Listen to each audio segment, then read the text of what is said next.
Le président américain Joe Biden a déclaré que le massacre des Arméniens par l'Empire ottoman il y a plus d'un siècle était un génocide, ce qui pourrait compliquer les relations avec la Turquie, alliée de l'OTAN.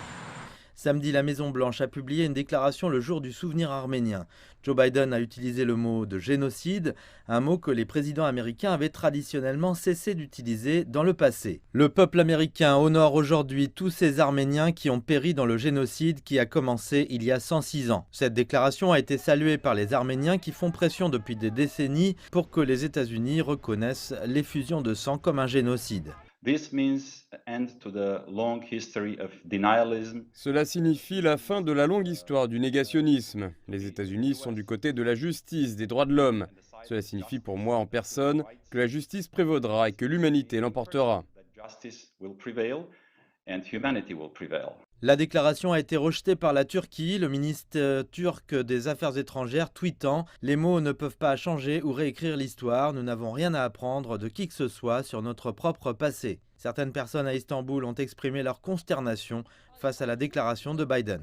C'est un très mauvais pas, notre relation est déjà très mauvaise avec les États-Unis et cela ne fera qu'empirer et qu'il n'y a pas eu de génocide arménien.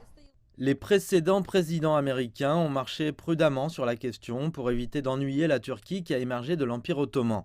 L'ancien président américain Ronald Reagan avait déjà qualifié les massacres de génocide alors qu'il commémorait les victimes de l'Holocauste nazi. On estime que jusqu'à 1,5 million d'Arméniens ont été tués ou déportés dans l'effusion de sang déclenchée par l'Empire ottoman. La Turquie a précisé que le chiffre était beaucoup moindre et que les meurtres faisaient partie de la Première Guerre mondiale avec des victimes des deux côtés. Les relations entre la Turquie et les États-Unis se refroidissaient ces derniers mois avec des divergences sur la Syrie et la Russie.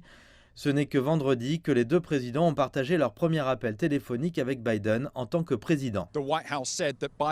La Maison-Blanche a déclaré que M. Biden avait fait part à la Turquie de son désir d'une relation bilatérale constructive.